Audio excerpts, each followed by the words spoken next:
Hello guys, ഇന്നലെ എൻ്റെ driving test ആയിരുന്നു. അപ്പോൾ ന്യൂസിലാൻഡ് ഫുൾ ഡ്രൈവേഴ്സ് ലൈസൻസിനുള്ള ടെസ്റ്റ് ആയിരുന്നു. ഇതുവരെ ഞാൻ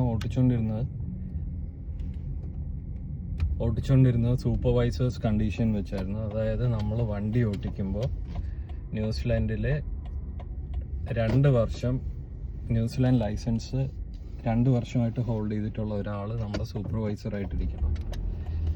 അങ്ങനത്തെ ഒരു കണ്ടീഷനിലായിരുന്നു ഓടിച്ചുകൊണ്ടിരുന്നത്. ഒരുപാട് റെസ്ട്രിക്ഷൻസും കാര്യങ്ങളൊക്കെ ഉണ്ടായിരുന്നു. അപ്പോൾ ഇന്നലെ വൈകിട്ട് സിൽവർ ഡെയിൽ എന്ന് പറയുന്ന ഒരു സ്ഥലത്ത് വെച്ചായിരുന്നു എൻ്റെ ടെസ്റ്റ്. ഞാൻ പോയപ്പോൾ തന്നെ ആദ്യം വിചാരിച്ചിരുന്നത് ടെസ്റ്റ് ഭയങ്കര എളുപ്പമായിരിക്കും. കാരണം നമ്മുടെ നാട്ടിലെ പോലെ ഒന്നും എടുക്കേണ്ട ആവശ്യമില്ല. വെറുതെ റോഡിൽ ഇറങ്ങി വണ്ടി ഓടിച്ച് കാണിച്ചാൽ മാത്രം മതി. അങ്ങനത്തെ ഒരു ചിന്തയിലായിരുന്നു പോയിരുന്നത്. അവിടെ ചെന്നപ്പോൾ വണ്ടി ഓടിച്ചു തുടങ്ങിയപ്പോൾ സംഗതി മനസ്സിലായി, കുറച്ച് പാടാണ്. കാരണം നമ്മൾ പ്രതീക്ഷിക്കാതെ ചില സമയം ട്രാഫിക് കൂടുതലായിരിക്കും റോഡിൽ. അപ്പോൾ നമ്മളെ കൊണ്ടുപോകുന്ന എക്സാമിനറെ ലെഫ്റ്റ് എടുക്കാൻ പറയും, റൈറ്റ് എടുക്കാൻ പറയും, റൗണ്ട് ബോർഡ്സിൽ ടേൺ ചെയ്യാൻ പറയും, ലൈൻ മാറാൻ പറയും. അപ്പോൾ അതൊക്കെ ഇന്നലെ ട്രാഫിക് ഭയങ്കര കൂടുതലായിരുന്നു. അതുകൊണ്ട് ടെസ്റ്റ് കുറച്ച് പാടായിരുന്നു. അതിൻ്റെ ഒപ്പം ഭയങ്കരമായിട്ട് നെർവസായി.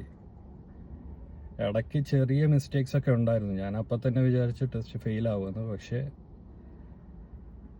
ലക്ക് കൊണ്ട് പിന്നെ ദൈവത്തിൻ്റെ ഒരു അനുഗ്രഹം കൊണ്ട് വിജയകരമായി ടെസ്റ്റ് പൂർത്തിയാക്കാൻ സാധിച്ചു. ടെസ്റ്റ് കഴിഞ്ഞ് തിരിച്ച് ഇവിടുത്തെ ടെസ്റ്റിൽ നമ്മളെ റൗണ്ട് ബോർഡ്സിൽ കൊണ്ടുപോകും, പിന്നെ സ്ട്രെയിറ്റ് റോഡ്സിൽ കൊണ്ടുപോകും, പിന്നെ ലൈൻ ചേഞ്ച് ചെയ്യാൻ പറയും. ആ സമയം തന്നെ നമ്മുടെ പുറകിലും മുന്നിലൊക്കെ ഒരുപാട് വണ്ടികൾ ഒക്കെ കാണും. ആ സമയം ലൈൻ ചേഞ്ച് ചെയ്യാൻ പറയും. പിന്നെ അങ്ങനത്തെ കുറേ ഒരു 25 മിനിറ്റോളം ഉണ്ടായിരുന്നു ടെസ്റ്റ്.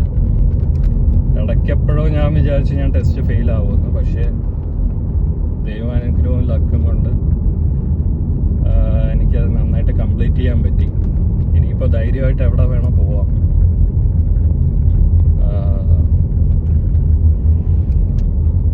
അതാണ് ഇന്നലത്തെ എൻ്റെ അച്ചീവ്മെൻറ്റ്. ന്യൂസിലാൻഡ് ഡ്രൈവേഴ്സ് ലൈസൻസ് കിട്ടി.